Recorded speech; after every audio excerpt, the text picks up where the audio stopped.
4/4/2026 তারিখে জ্যোতিষশাস্ত্র মতে গ্রহদের অবস্থান। চন্দ্র অবস্থান করবে কুম্ভ রাশিতে পূর্ব ভাদ্রপদ নক্ষত্রে।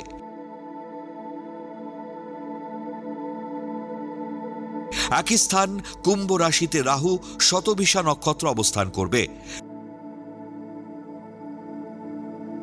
দ্বিতীয় স্থান মীন রাশিতে শনি, মঙ্গল ও নিচস্থ বুধ অবস্থান করবে উত্তর ভাদ্রপদ নক্ষত্রে।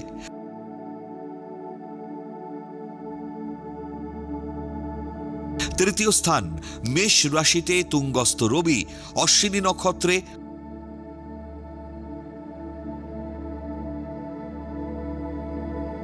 ও শুক্র ভরণী নক্ষত্র অবস্থান করবে।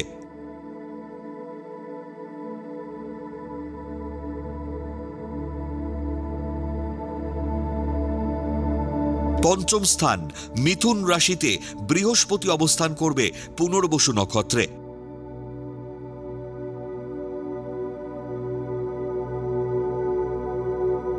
সপ্তম স্থান সিংহ রাশিতে কেতু পূর্ব ফাল্গুনী নক্ষত্র অবস্থান করবে।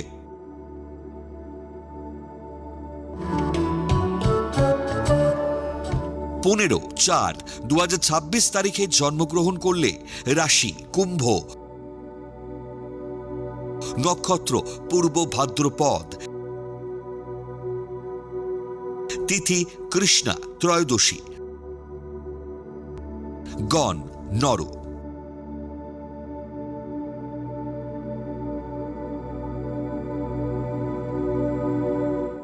15/4/2026 তারিখের রাশিফল।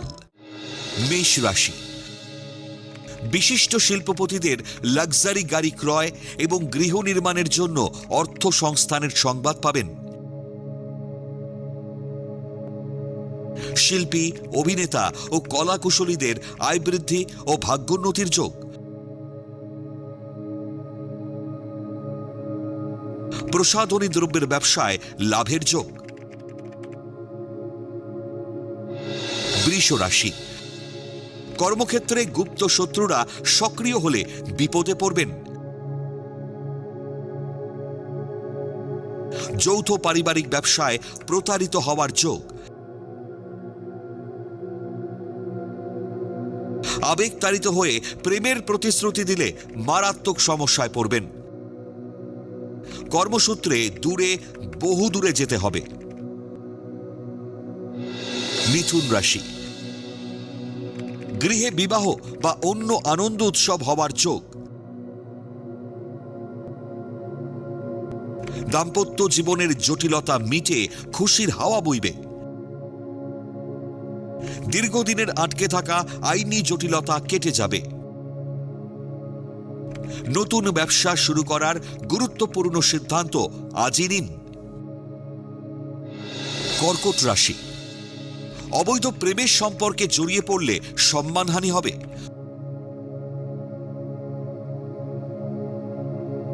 সন্তানের কর্মোন্নতিতে আত্মতুষ্টি লাভ।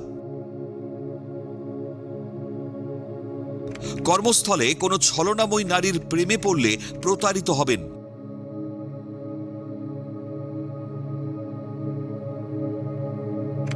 ঊর্ধ্বতন কর্তৃপক্ষের হস্তক্ষেপে সমস্যা মুক্তি। সিংহ রাশি, বহুজাতিক সংস্থায় কর্মপ্রাপ্তিতে আশার আলো দেখবেন। প্রেম বা বিবাহের নতুন যোগাযোগ আসবে। সৃজনশীল কর্মকুশলতায় ভাগ্যোন্নতির দিশা দেখবেন। কম্পিউটার প্রকৌশলীদের কর্মসূত্রে বিদেশ যাত্রার যোগ। কন্যা রাশি, লোক দেখানো বিলাসিতায় বহু ব্যয় ঋণ বাড়বে। ভেঙে যাওয়া প্রেমের সম্পর্ক পুনরায় জোড়া লাগবে। দীর্ঘদিনের চেষ্টায় গাড়ি বা বাড়ি ক্রয়ের সুযোগ আসবে।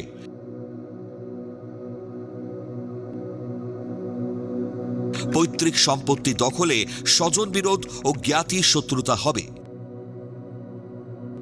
তুলা রাশি, কারিগরি দক্ষতায় কৃতকর্মের প্রশংসা পাবেন। নতুন গৃহ নির্মাণ ও সংস্কারের পরিকল্পনা সফল হবে। সৃষ্টিশীলতা ও কর্মদক্ষতায় প্রভাব প্রতিপত্তি ও আয় বৃদ্ধি পাবে। দীর্ঘদিনের প্রেমের পর বিয়ের সম্বন্ধ পাকা হবে। বৃশ্চিক রাশি, কম্পিউটার বিশেষজ্ঞদের নতুন কর্মপ্রাপ্তির যোগ। দীর্ঘদিনের প্রেমের সম্পর্ক বিবাহে পরিণত হবে। ক্রোধী মনোভাব ত্যাগ না করলে দাম্পত্য জীবনে মারাত্মক ভুল বোঝাবুঝি হবে। কর্মক্ষেত্রে দূরে বদলিতে হতাশা বাড়বে। ধনু রাশি, হস্তশিল্পী বা চিত্রশিল্পীদের সুনাম ও আয় বৃদ্ধির যোগ। তৃতীয় ব্যক্তির আগমনে দাম্পত্য জীবনে অশান্তি হবে। সৃজনশীল কাজে সুপ্ত প্রতিভার বিকাশ ঘটবে। কর্মে পদোন্নতি ও আয় বৃদ্ধি এবং কর্তৃপক্ষের প্রশংসা লাভের যোগ। মকর রাশি, তুচ্ছ ব্যাপার নিয়ে পরিবারে অশান্তি এড়িয়ে চলুন। তরল উত্তেজক দ্রব্যের ব্যবসায় অধিক লাভের যোগ। ব্যবসা বা কর্মস্থলে অহেতুক ঝুঁকিপূর্ণ কাজে পদক্ষেপ করবেন না। দুই পরিবারের মতবিরোধে বিয়ের সম্বন্ধ ভেঙে যাবে। কুম্ভ রাশি, প্রসাধনী দ্রব্যের ব্যবসায় বিনিয়োগ ভাগ্যোন্নতির দিশা দেখাবে। লোক দেখানো বিলাসিতায় ঋণ বাড়বে। বিলাসবহুল গাড়ি ক্রয়ে ঋণ প্রাপ্তিতে আর্থিক সংস্থান হবে। চলচ্চিত্র ও নাট্যশিল্পীদের নতুন কর্মের যোগাযোগ হবে। মীন রাশি, দীর্ঘদিনের চেষ্টার পর বিয়ের ব্যাপারে সফলতা লাভ করবেন। বিদেশে রপ্তানির ব্যবসায় লাভের সুযোগ পাবেন। সুযোগের সদ্ব্যবহার না করলে কর্মস্থলে দায়িত্ব ও সম্মান বৃদ্ধিতে বাধা আসবে। ভোজনবিলাসী মানসিকতা পরিত্যাগ করুন।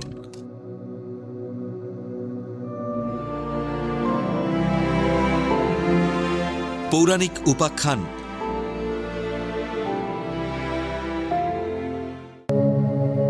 বাংলা নববর্ষে হালখাতার প্রচলন কিভাবে হলো? প্রতি বছর পয়লা বৈশাখে নতুন বছরের শুরুতে ব্যবসা প্রতিষ্ঠানে নতুন হিসেবের খাতা চালু করা এবং গ্রাহকদের সাথে সম্পর্ক মজবুত করা। পুরাতন বছরের হিসেব বন্ধ করে নতুন হাল আমলের খাতা বা খতিয়ান ব্যবহার করা হয়। হিন্দু ধর্মের দোকানিরা দোকানে গণেশ বা লক্ষ্মী পুজোর আয়োজন করেন এবং গ্রাহকদের মিষ্টি ও উপহার দিয়ে আপ্যায়ন করেন। কিন্তু জানেন কি কিভাবে বাংলায় হালখাতার প্রচলন হলো? মিষ্টি বিতরণের প্রথাই বা কি? আজ জানাবো সেই তথ্য। হালখাতার ইতিহাস কি? প্রাচীন বাংলার গৌড় অধিপতি রাজা শশাঙ্ক 594 খ্রিস্টাব্দের পর মূলত কৃষিভিত্তিক কর ব্যবস্থার মাধ্যমে খাজনা আদায় করতেন। রাজা শশাঙ্ক মূলত কৃষিজাত পণ্যের একাংশ খাজনা হিসেবে আদায় করতেন। তিনি গৌড় সাম্রাজ্যে সুশৃঙ্খল প্রশাসনিক ব্যবস্থার মাধ্যমে ভূমি রাজস্ব বা বালি নামক কর আদায় করতেন। ধারণা করা হয় অগ্রহায়ণ মাসের ফসল কাটার সময়ের ওপর ভিত্তি করে খাজনা আদায়ে প্রশাসনিক সুবিধে নিতেন। গ্রাম প্রধান বা গ্রামিকার মাধ্যমে গ্রামের উৎপাদিত ফসলের একটি নির্দিষ্ট অংশ রাষ্ট্রীয় কোষাগারে জমা নেওয়া হতো। চাষিরা তাদের উৎপাদিত ফসলের একটি নির্দিষ্ট অংশ সাধারণত ষষ্ঠাংশ বা 1/6 অংশ কর হিসেবে রাজাকে প্রদান করতেন। রাজা শশাঙ্ক কৃষকদের সুবিধার্থে ফসল কাটার সময় খাজনা আদায়ের নিয়ম চালু করেছিলেন। অনেক ঐতিহাসিক মনে করেন এই খাজনা আদায়ের হিসাব সহজ করার উদ্দেশ্যেই তিনি বঙ্গাব্দ বা বাংলা সনের প্রবর্তন করেছিলেন, যা পরে সম্রাট আকবরের সময় আরও সংস্করণ হয়। হালখাতায় মিষ্টি বিতরণের প্রথা কি? নববর্ষ উপলক্ষে গ্রামে গ্রামে মেলা, গরু মহিষের লড়াই, গ্রামীণ খেলাধুলা এবং বিভিন্ন প্রচলিত খেলার আয়োজন শুরু হয়। কালক্রমে এটি ধর্মীয় গণ্ডি পেরিয়ে বাঙালির সর্বজনীন লোক উৎসবে পরিণত হয়। খাজনা আদায়ের পর রাজা বা সামন্তরা চাষিদের মধ্যে মিষ্টি বিতরণ বা খাওয়া দাওয়ার আয়োজন করতেন। বণিকদের কাছ থেকে বাণিজ্যের পণ্য পরিবহনের ওপর শঙ্ক বা টোল আদায়ের প্রথাও চালু ছিল। কৃষি কর ছাড়াও ব্যবসা বাণিজ্য এবং মেলা বা হাট থেকেও নির্দিষ্ট হারে শুল্ক বা কর আদায়ের ব্যবস্থা ছিল। চৈত্র সংক্রান্তিতে কর আদায়ের পর ব্যবসায়িক মহলে মিষ্টি বিতরণের প্রথা ছিল, যা আজকের হালখাতা নামে পরিচিত। এই দিন ব্যবসায়ীরা তাদের খদ্দের বা গ্রাহকদের মিষ্টিমুখ করানোর মাধ্যমে আমন্ত্রণ জানান। এর উদ্দেশ্য হল পুরনো বকেয়া আদায়ের পাশাপাশি গ্রাহকদের সাথে সুসম্পর্ক বজায় রাখা এবং ব্যবসায় সমৃদ্ধি কামনা করা। হিন্দু ব্যবসায়ীরা সাধারণত নতুন খাতা শুরু করার আগে গণেশ ও লক্ষ্মী পূজা করেন, যাতে নতুন বছরটি লাভজনক হয়। বাংলার প্রথম স্বাধীন ও সার্বভৌম রাজা শশাঙ্কের আমলে প্রশাসনিক সুশৃঙ্খলতার কারণেই বাংলা অঞ্চল উত্তর ভারতে অন্যতম শক্তিশালী রাজ্যে পরিণত হয়েছিল।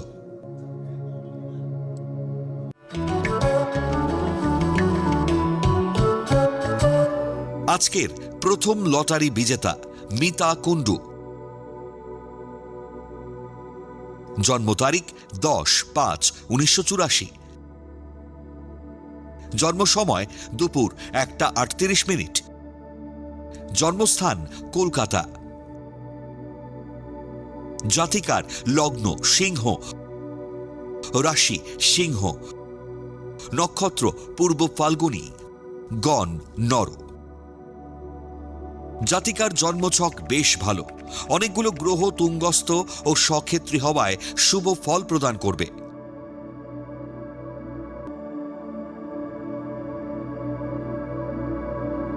লগ্ন ও চন্দ্র একই রাশিতে অবস্থান করায় এবং লগ্ন ও রাশি অধিপতি রবি ভাগ্যস্থানে তুঙ্গ ঘরে অবস্থান করায় ভাগ্য সুপ্রসন্ন করবে।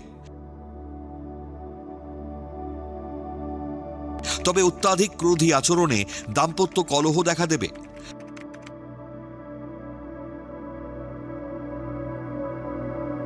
তৃতীয়াতে তুঙ্গস্থ শনির সঙ্গে মঙ্গল যুক্ত হওয়ায় শুভ কাজে বাধা আসবে।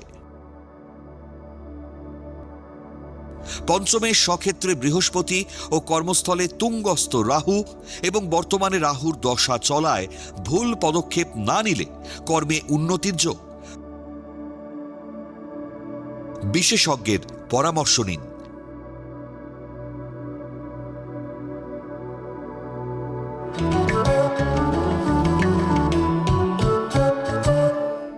আজকের দ্বিতীয় লটারি বিজেতা তন্ময় আচার্য। জন্ম তারিখ 13/12/1995। জন্ম সময় ভোর 5:15। জন্মস্থান পশ্চিম মেদিনীপুর। জাতকের লগ্ন বৃশ্চিক, রাশি সিংহ, নক্ষত্র মঘা, গণ দেবারি। জাতকের জন্মছকে ভালো যোগের সঙ্গে খারাপ দোষও রয়েছে। লগ্নে দশমপতি রবি অবস্থান করায় জাতক আত্মসম্মান বোধ, রুচিশীল, জ্ঞানী হবেন। দ্বিতীয় স্থানে পঞ্চমপতি বৃহস্পতি মূল ত্রিকোণে অবস্থান করায় বুদ্ধিদীপ্ত কথাবার্তায় সকলের দৃষ্টি আকর্ষণ করবেন। আইনি পরামর্শদাতা হিসেবে ভালো অর্থ আয়ের যোগ। তবে চতুর্থে শনি ও দশমে চন্দ্রের কেমেদ্রুম দোষে অলসতায় সব সুযোগ নষ্ট হতে পারে।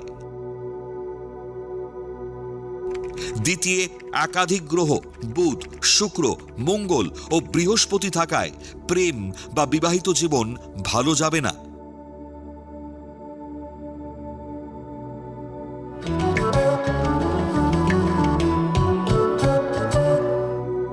আপনারা যারা ভাগ্য জানতে চান তারা নাম, ইংরেজি জন্ম তারিখ, জন্মবার, জন্ম সময় ও জন্মস্থান পাঠিয়ে দিন 9051112531 এই হোয়াটসঅ্যাপ নাম্বারে।